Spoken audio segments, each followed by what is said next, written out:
बुलढाणा जिल्ह्यातून एक अजब प्रकरण समोर आलं आहे। यात एका भोंदूबाबाकडून दारू सोडवण्याच्या नावाखाली एका व्यक्तीला बेदम मारहाण करण्यात आली। भोंदूबाबाने लाथाबुक्क्यांनी या व्यक्तीला मारहाण केली।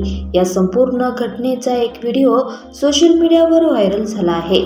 बुलढाणा तालुक्यातील घाटनांद्रा गावाजवळील धारेश्वर आश्रमातील हा व्हिडिओ असल्याचं सांगितलं जात आहे।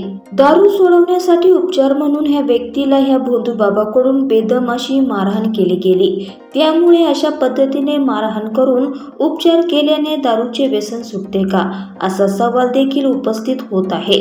त्यामुळे या भोंदूबाबावर वेळीच जादूटोणाविरोधी कायद्यानुसार कारवाई करावी अशी मागणी केली जात आहे। तर रायपूर पोलीस स्टेशन अंतर्गत घडलेल्या ह्या घटनेचा ठाणेदार दुर्गेश राजपूत यांनी दाखला देत म्हटलं की ज्या व्यक्तीस मारहाण झाली ती व्यक्ती जर तक्रार देण्यासाठी समोर आली तर या भोंदूबाबावर कारवाई केली जाईल। त्यामुळे रायपूर पोलीस स्टेशनचे अधिकारी या भोंदूबाबाकडून एखादा दुष्कर्म घडण्याची वाट पाहत आहे का, असा देखील सवाल केला जात आहे।